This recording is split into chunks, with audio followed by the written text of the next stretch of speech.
Everybody, welcome back. I'm Abby Hagyard. This is my little corner of the world, and I've tidied up my office because we're coming into the home stretch of birthday month, and I like to get a fresh start of the new month. Hang on one second. I'm clicking that thing.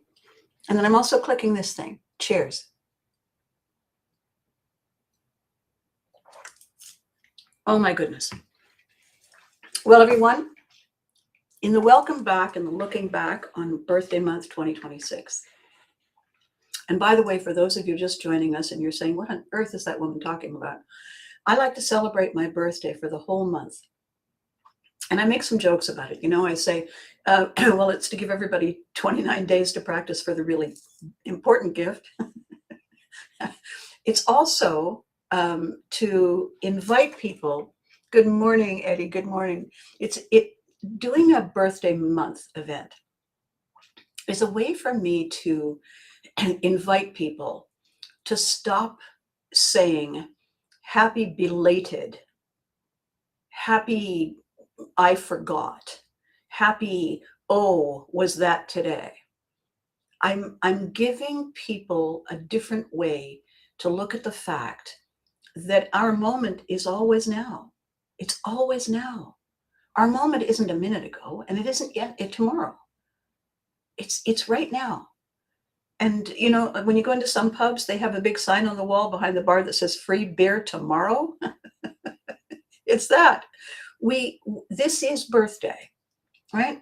I'm selling it for the whole month I'm celebrating the whole month of April. You have the whole month. And because Aries is the season, I kind of lean into the last 10 days of March, but I also invite the first 10 days of Taurus to join me so that we're a community. We're a family of birthday celebrators. So Pisces, Aries, Taurus, it's kind of a group. All right, with that set aside, I have something of significance to talk to you about today. Not that every day isn't significant, but this got to me. This got to me in a way that a lot of things don't get to me. And I was out grabbing some story legacy stuff with Gary, my partner, Gary Swithenbank, and we bumped into someone who said two words, and they're not the first two you think of. Said two words that triggered my desire to climb across the bar. And Gary sensed it, and he put a reassuring hand on my shoulder. And the two words were, "So what?" It just triggered me again. So this is the conversation today. Rule number one: writers write what they know. And the only way we can know what we know is by experiencing it. So life is kind of our tapestry. So the conversation and the lead in for this video today is why their so what becomes our now what. And this is a very important distinction. One of the decisions I made many years ago in the navigating of my life, in the trying to figure out where my house was, and no rudder, no anchor, and my normal changing every few days because of the military childhood, kind of making it that way. I made a decision, looking at the world and seeing the way things ebb and flow, that it's not as simple as yes or no. It's not as easy as black or white, good or bad. There is always a door number 3. Good morning, Miss Maggie. How are you? I have stuff to share when we speak later. I believed, and I still believe, there are actually 3 doors. It's not the yes door or the no door, and that's all your decisions can be. Door number 3 is, I think, our true opportunity. And, when I talk about arcs of energy or story arcs or character arcs or plot arcs, it's like watching the curve of a plane flying. You don't see an airplane flying like this unless it's an aerobatic trick pilot. It appears to curve. The arc appears to curve because of the nature of the pull of gravity on the Earth, and our perspective of things. We see the moon rising or the sun rising or the sun setting, and that isn't what is happening, but that's how it appears to us. And what appears to me is that there is an arc of opportunity, of infinite possibilities between no and yes. And that is our freedom. That is our incredible legacy, that we have all these choices that are available to us, even opting out. What is it someone said? Even no decision is a decision. And so the other day when we were speaking to this individual who said that their response, their take on anything that happens, good or bad, is so what? Now, depending on the intention behind it, that's got a quality of coldness, of indifference, of kick them to the curb, they're in the way. That may not be the intention behind it, but it is so easy when we're exhausted and overwhelmed and feeling lost and alone and we really need a hug. If someone says, if you say, I really need a hug, and somebody says, so what? We would take it as meaning, you're not getting one from me. Good luck. It's how I would perceive it. As opposed to, I'll come back, my hands are full. It's not take a number. It's worse than that. It's that I don't even have numbers to offer. Sucks to be you. Appears to have that flavor in it. And therefore, my response, not the one that was my immediate emotional response. Put my drink down. Gary put his hand on my shoulder. I smiled at me. Picked my drink back up. My response is, go to your room. My response, I'm all of a sudden paraphrasing my mother or my father. Don't speak to your mother like that. Don't respect your elders. Would you like to rethink that? Because it is not only an opting out, it is a way of saying this is beneath me. This is of no consequence in my world. When in fact, it is of consequence in everyone's world. Everything that happens has a ripple effect. Everyone is in some way impacted. And our opportunity to be part of the solution, part of the strategy to either embrace, adjust, override, stand back, is a set of decisions that define engagement. So what is a complete letting go of any responsibility, not mine to own, your problem, not my section, not my pay grade. It is an abandoning of the essence of our human compassion for one another.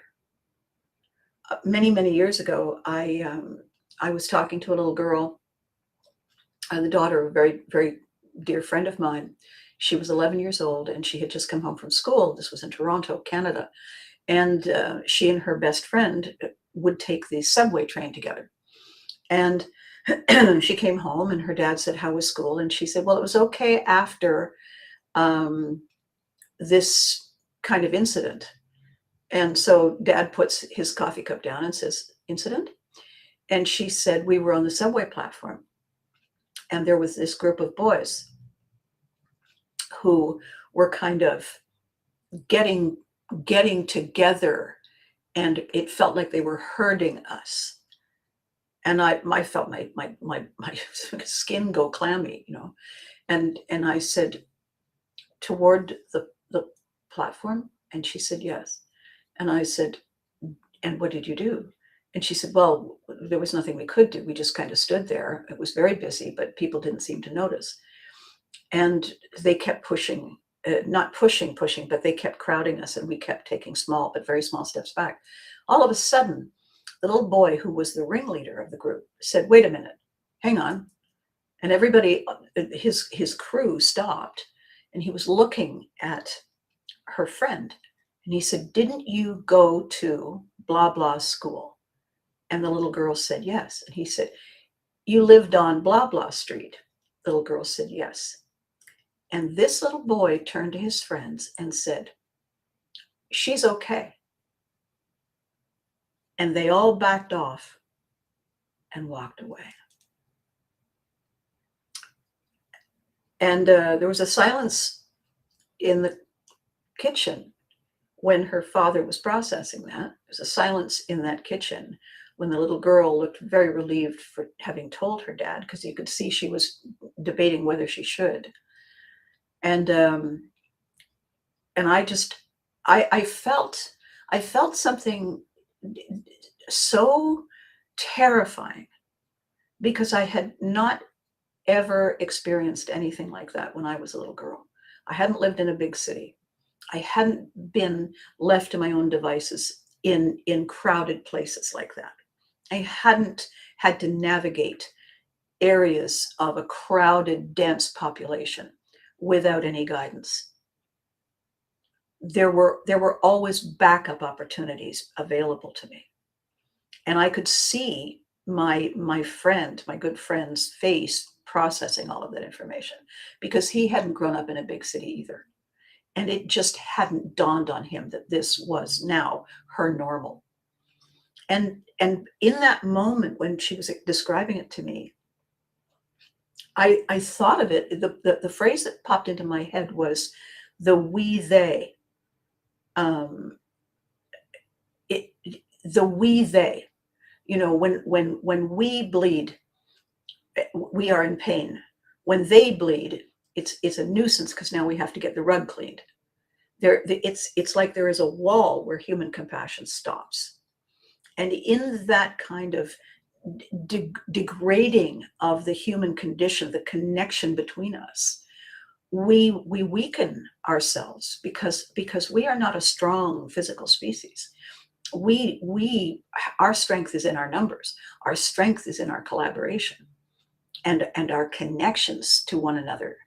And Gary and I creating the lion effect concept in Pivotry in Motion is a pivot is a hard turn when you have a sudden recognition that something is no longer acceptable or is no longer the same. That pivotal moment, the way we decide, is like a dance. It's like an art form. It's creative.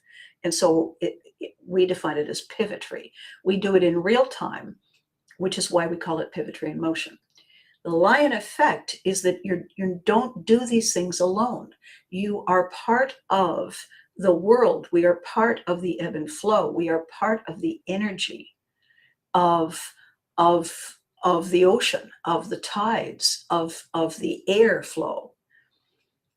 And when we pool our talents and our resources and our passions and our drive, we don't have layers of clonification. We have this rich tapestry of individual contribution that makes it brilliant and strong and resilient and exciting and unexpected. And when someone says, yeah, so what? And does that shrug and tosses their head, what I want to say today is that this is a walking out of a type that we don't expect. We expect yes or no. We expect, may I have a moment? we don't expect right out of the gate to be smacked in the face with a raw fish. We don't expect a pie. We don't expect mud between our toes. We don't expect loss of respect. We don't expect withdrawal of dignity. We don't see that coming. And because we don't see it, because it is not our normal, we instinctively lean in to correct it. They must have made a mistake. They couldn't possibly have meant to be saying that, doing that. Me preparing to in a beautiful hushed public place to take the woman aside and say, that's inappropriate here. You've just joined this group, this club. You're new, and that is not the kind of behavior that we find appropriate here. We are respectful of each other here. We don't encourage that kind of thing. Would I have been crude? No. It was just my immediate response. How dare you? What are you doing? You don't know me. Why are you speaking that way? And in his wisdom, Gary, not that I, as I say, not that I really would have moved, but Gary was saying, take a minute, take a second, think about what that says, because of course it doesn't say it's up to you to remind me, to teach me, to guide me. It doesn't say that at all. It says I don't belong here. It says I'm not part of this. It says that I took a look and said, I don't think so.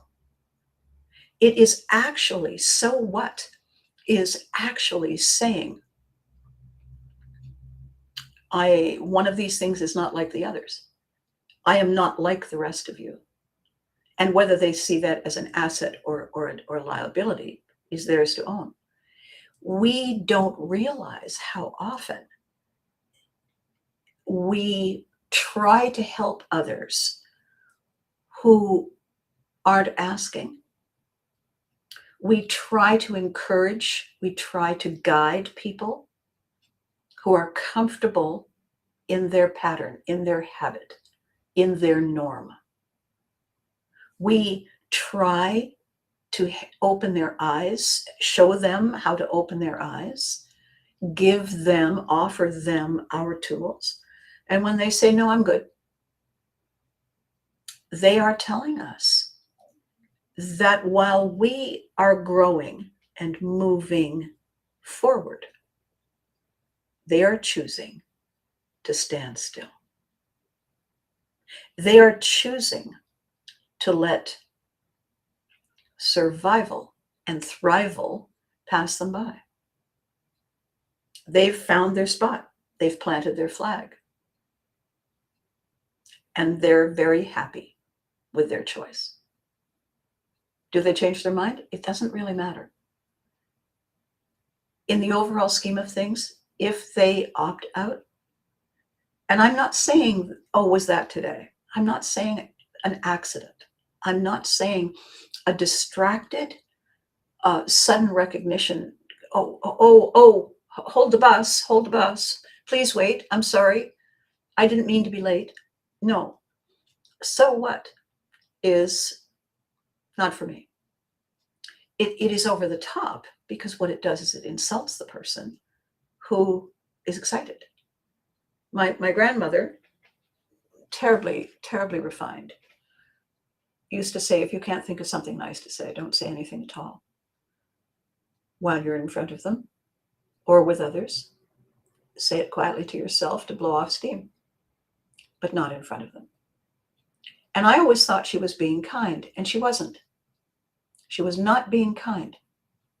It was a defense mechanism. It was a boundary carving. It was patrolling our limits. If someone does something toxic, we do not need to let it wash over us. We have the freedom, we have the ability to step aside and let it ooze its way through. so that we carry on. Does that make sense to you? I hope so. Give me 1 second.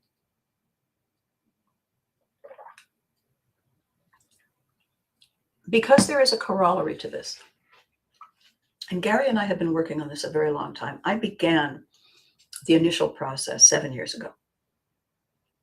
During COVID, for those of you who just joined me, during COVID, I noticed that people were really struggling to cope with a constantly changing set of normals. This is okay today. It isn't okay this afternoon. It's okay tomorrow.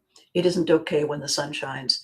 There were no clear guidelines, and the ground beneath our feet did not feel solid. And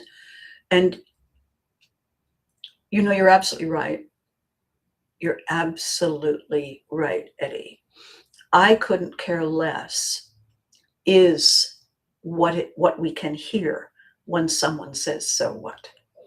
It means that they have shown up and they haven't had my grandmother's thing. If you can't think of something nice to say, you don't need to be insulting. You don't need to spread your disinterest. You can keep that to yourself. And we only learn these things when people teach us. And the people who teach us only learn these things when their people teach them. These are social learning curves. We come into the world with a brain, a back of the brain, a very primitive brain that knows how to keep us breathing and blinking and digesting and falling asleep and waking up and hydrating. We have that brain taking care of us like a maintenance man in our building. As we develop our thinking brain and our responding brains and our value brains, thinking, value, cause, effect, and we end up with this collaborating team of think, plan, do strategics, we learn by mirroring. We learn by imitating. We learn by observing and practicing through repetition. If we hear a parent or we hear ourselves say, I can't think where they learned it, they certainly didn't learn it from me. Or my dad used to look at me and say, heredity or environment? He's looking for where the root cause. And, you know, we leave home every day and we go out into the world and something that happens out there impacts us. And then we come home and we bring ourselves home, but we also bring the impact of the outside world with us as well. Do we have time? Do we make the time to take that moment in the driveway, to take out our later folder, whether it's virtual or real, and jot down the things that stressed us, draw a line beneath it, put that back in the pocket, and walk inside to greet our friends, our family, our loved ones. We don't need to carry the toxic and drop it all over them. We don't need to do that. They didn't do anything to deserve it. Why should we do that to them? And the answer is because we're not thinking. We're carrying it with us. It has become part of what we are. So these intervals between our moments, outside to inside, there's a portal. On one side of the portal, we can file away what we were carrying. We walk through with a clean page and greet our next moment. Unencumbered, unhampered, arms open, hands ready. This is what people aren't doing. People are forgetting that every time we teach, every time we share, every time we show how we feel, how we respond, is telling the other person how we care, that we understand, that we're in this together. We forget that when we get all wound up. And when a loved one does get wound up, does dive down that rabbit hole, we have choices. We have choices to say, that's not okay. We have choices to say, I'm here to be with you while you vent. I'm here to backstop that feeling of helplessness, that feeling of loss and unhappiness. I'm here because I care. And when you're done, we draw the line together. And together we move on. When someone cares to share, they're showing that they love us. They're showing that they need us. They're showing that we matter to them. If someone says, I got this for you, and our response is, that's not my favorite color. You know that's not my favorite color. That's a slap in the face. I got this for you. Thank you. What an amazing thing you just did. Thank you. You were thinking of me when I wasn't here. And that moment is when we both know that for each other, we're always here. We may not be physically present, but while I was away, while they were away, something caught their attention. And there I was in their head. And they said, I'm going to get that. I'm going to do that. They weren't thinking, is that her favorite color? Is that her size? They were thinking, there, I can't wait to see the look in her eyes. I can't wait to see him smile. When we do that for each other, so what doesn't even exist. Watch these people, overhear people as we're passing through places, walking in crowded places. And I heard someone say, it was two fellows walking, I'm bored, it's just the same old every day. That's why I think it's perfectly okay. I think I'm justified in looking around. And I,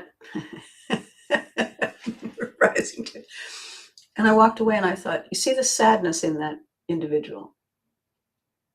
Is that it doesn't occur to him that same old is the result of both people, all the people in the room. Everyone brings the elements of fresh and new. Same old thing is same old thing because it's people who change things. Things don't change by themselves. If the bloom is off the rose and the connection and the communication feels flat, it's because people aren't stepping up. They're taking it for granted. Of course it's boring.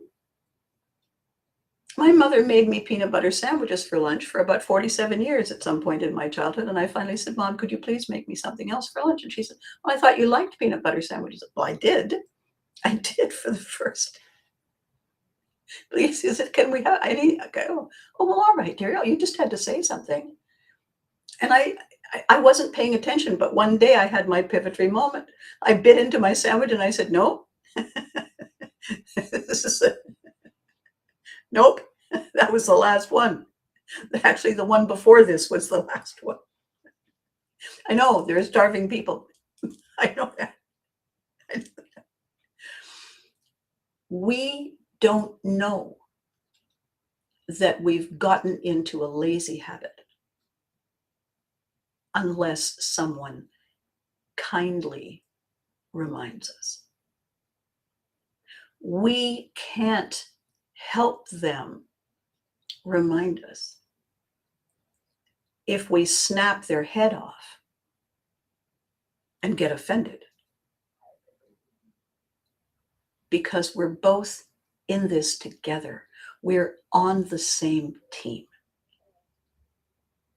We're the only humans there are, as far as we know. We are all we've got. If we kick some of us to the curb, we have fewer. And if all the other species aren't kicking each other to the curb, they flourish and we wither and die. If we decide that of the members of our species, we don't like that quality or that quality or that quality, and we don't think they qualify, we are no longer of our species. We have decided that we are in a position to decide. That's not how it works. There has to be connection. There has to be conversation. There has to be agreement. There has to be understanding. It is not going to work. It is not going to thrive if one group decides this is the all that matters. We matter, they don't. It's not how it works. It never has. If we don't read history, if we don't look at patterns, if we don't see evolving systems decay if they're not revived,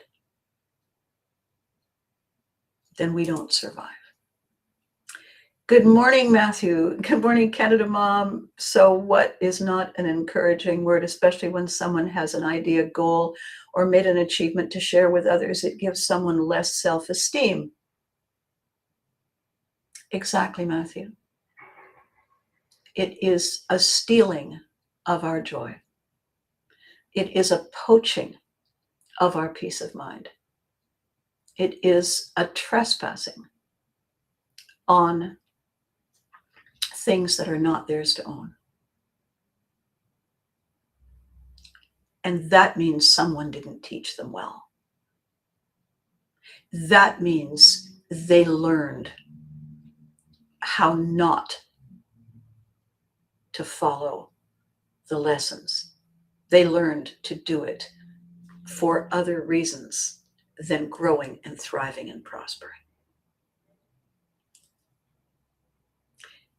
Door number 3 for me is like a law of physics. It's a universal law. There's positive, there's negative, and then there's all the shades and shadows in between. And if we choose to dehumanize, instead of looking at other people as people and looking at them as things, as burdens, as unacceptables, then we are diminishing our own quality of life. Because we are relegating living, breathing individuals to a non-living state. And we don't have that power except inside our heads. There's a lovely British saying my grandmother used to enjoy. It's a witticism. All the world but thee and me. And sometimes even thee worries me a little.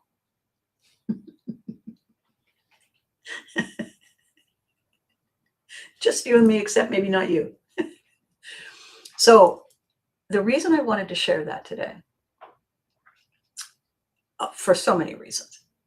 The big one is because we, Gary, Gary Swithenbank, my business partner, my strategic partner, and I, and my clients are battling a time when more people are feeling that they have the freedom, the right, the authority, the presence, the power to be unkind out of the gate. The so what's. I was saying to Maggie that it's a downward spiral. It's a first step down a slippery slope. Seth Godin, who is a brilliant communications and marketing guy, said, lowering your price is a race to the bottom.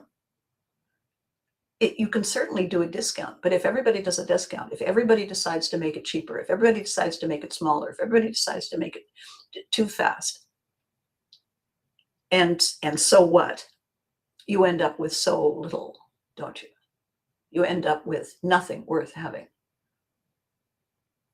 And here we are on the precipice of that. Maggie is on her way to a brilliant conference in a couple of days. And she is going to be participating with people who are standing on the threshold of a very, very significant change in the way our processes are designed, how they are architected, how they are engineered, how they are presented, delivered, and updated. Where, we were at a major crossroads when the internet came along, a major crossroads when there was electricity back in the day, a major crossroads when we had indoor plumbing, a major crossroads when communications over the long distance became a telegram that was sent by wire, and then the telephone, and now the internet, and now a portable phone, and now a computer that is the size of your pocket, and now technology that automates and does away with the simple repetitive functions that can be replicated as long as the instructions going in at the outset are not flawed. So if you have a system, if you have a calculator that can reliably put numbers together to come up with outcomes, that's great. If it can't reliably do it, that's not great. If you have an automobile, a vehicle, a truck that is now run by a computer, if the computer has a glitch in it, and every time you hit the horn, you get the high beams, not helpful. If every time you touch the windshield wipers, the car automatically shifts into reverse, not helpful. The phrase utmost damned astonishment springs to mind. And so there are jobs for checkers, assembly line checkers, to make sure, to the best of their capacity, that the flaw is caught before, to our everlasting astonishment, we turn right back up, blind people with our high beams, and are ejected from the driver's seat simply because we tried to go through a drive-through to get a donut. How was your day? Don't ask. I need a minute. Could somebody please get me a donut? I'm not touching anything. If someone says, so what? When instead of allowing us to turn on the windshield wipers, the car shifts into reverse. So what is not the answer you're looking for. There's a warranty, isn't there? Who do we get to say, hey, in a voice loud enough to make them fix it? What is the repercussion that makes them say, my bad, sorry about that? We want to know what that repercussion is so that we can avail ourselves of it. And this is the trajectory of Maggie's path. We're looking at where Where are the guardrails? And who is guarding the guardrails? And if not, why not? This is her mission. It's our concept. It's how we are creating a path that everyone seems to have forgotten is essential. What is happening with Susan in a beautiful trajectory? She began her career arc with a story to tell after a devastating accident. And in the process of telling that story, she had decided on a different career path. And as she was in the process of following that career path and writing her story, COVID hit. And suddenly, as a single mom with 3 children, she was homeschooling and had never done that before. Astonishingly, because her passion and her purpose were aligned, she not only navigated her children through that, what was that chapter, she completed her studies, she completed her training, she completed her beautiful books, and has opened a healing clinic. She does massage and energy healing, and she talks to people, and she shares her insights from the disasters that have been the story of her life. Maggie is using her capacity to understand the frustrations and the panic and the fear and that cold clutch in the stomach when someone is trying to use equipment that is beyond their understanding. She becomes the mama bear who comes in and says, yeah, I know, right? It's tough. Here, let's walk through this together. And by the way, don't lean on that. A quick sidebar story. A friend of mine who was an auto mechanic, a woman came in. This is a million years ago when there was a manual transmission car. You could adjust the clutch. You could adjust its what would it be? Its response, right? And he discovered that she had been using that little button as a place to hang her purse. She didn't know what it was for. He took the purse off. Everything worked fine.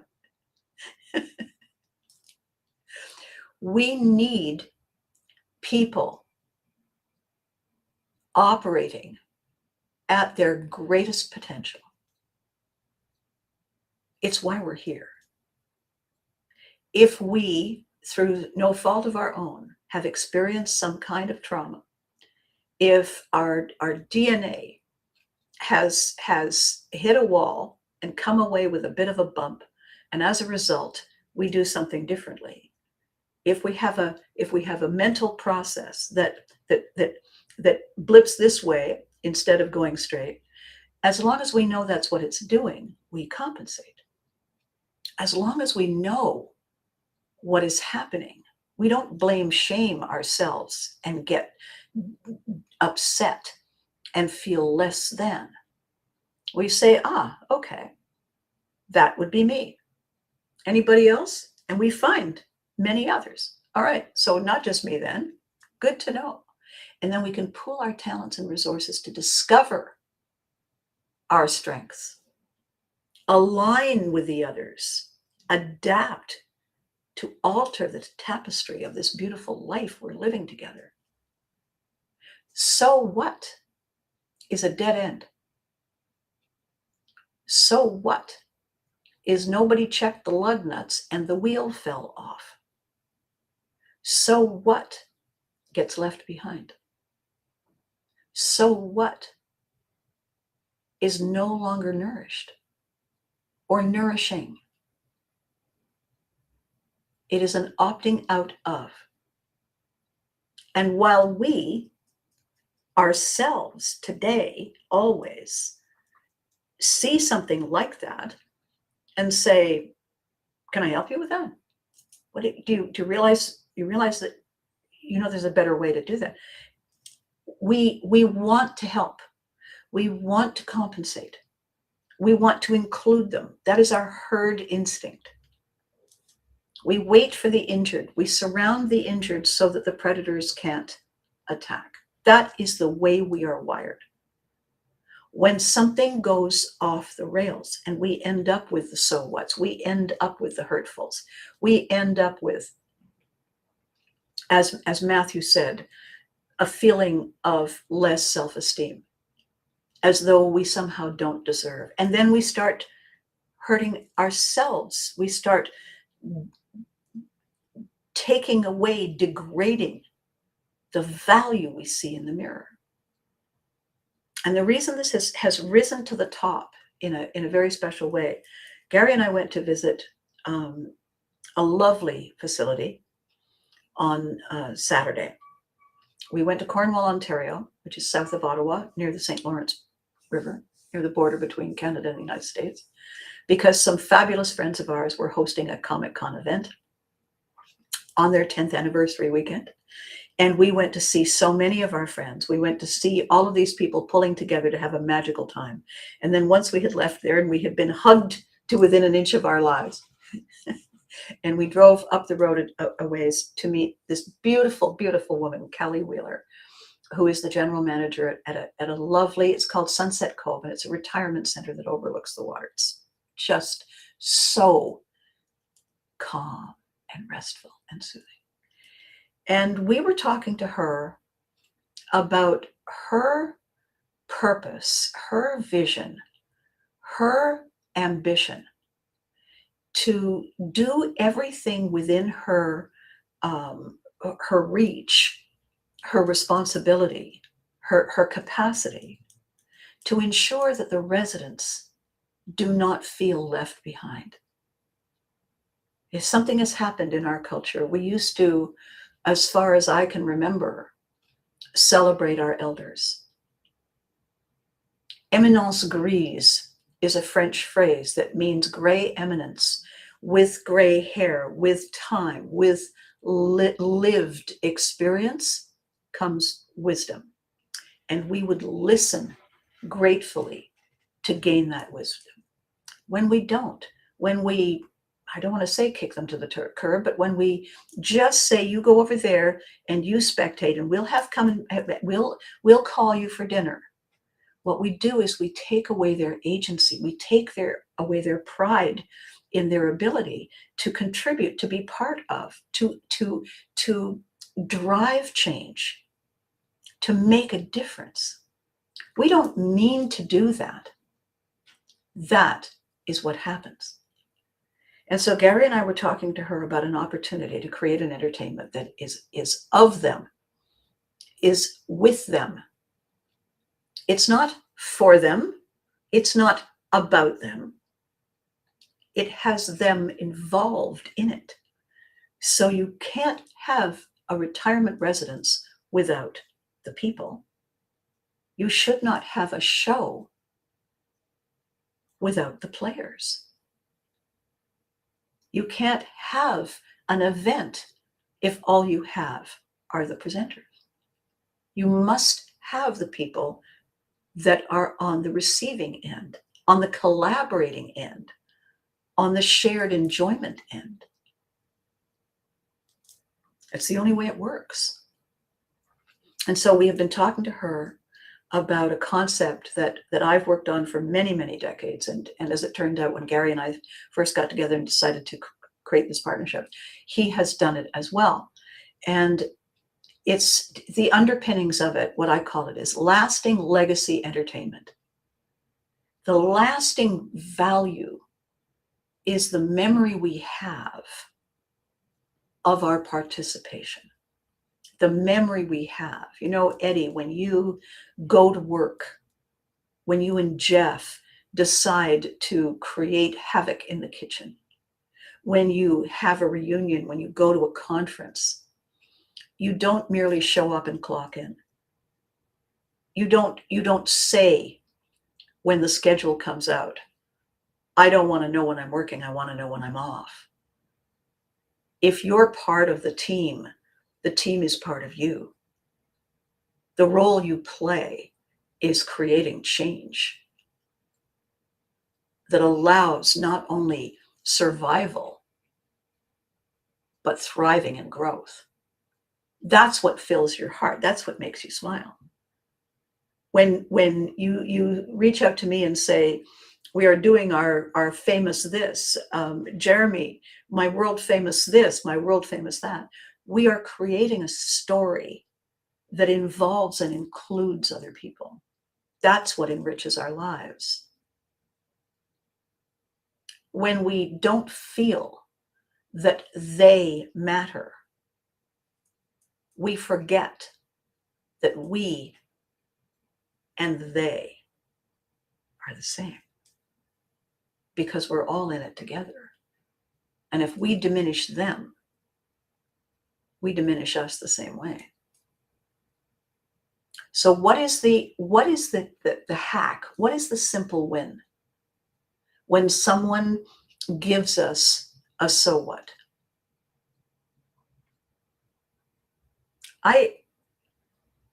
I don't think it's sufficient to simply walk away,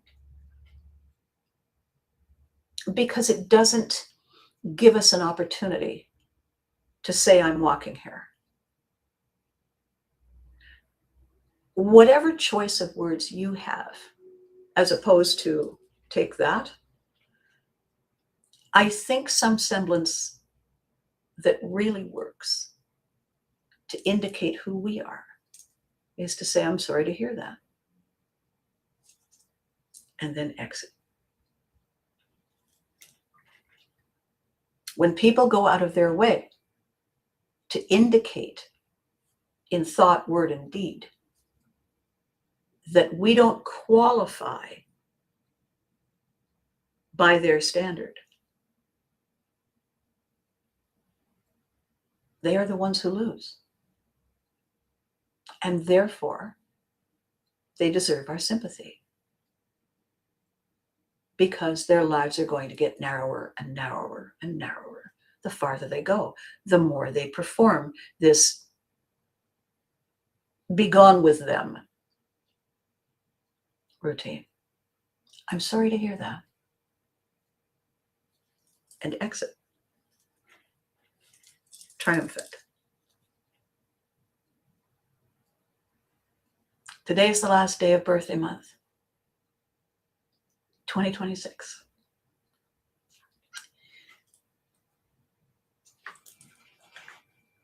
The year is just beginning. Thank you for watching. Thank you for being my colleagues, my co-conspirators, my protectors, defenders, my stand-ins. Thank you for making this awesome. Okay. 2 things as always. Be good to you. Tomorrow we celebrate May. Tomorrow, come what may, we're on our way to some amazing outcomes. And I want you with me. I want you in the boat.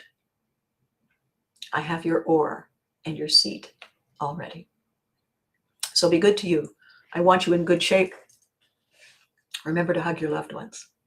They deserve it. And I will catch you